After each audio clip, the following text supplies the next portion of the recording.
Huwag kang matakot na mabigo. Mas matakot ka na palampasin ang mga pagkakataon na hindi mo man lang sinubukan.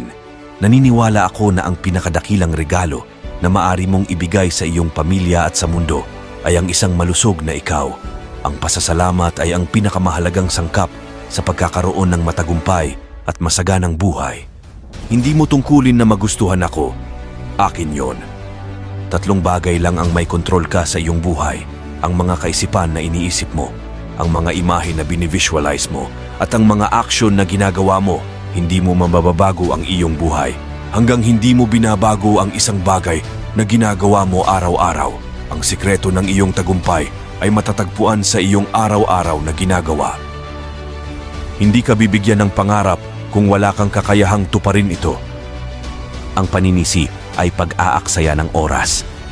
Kahit gaano kalaki ang nakita mong kasalanan sa iba at kahit gaano mo siya sisihin, hindi ka nito mababago.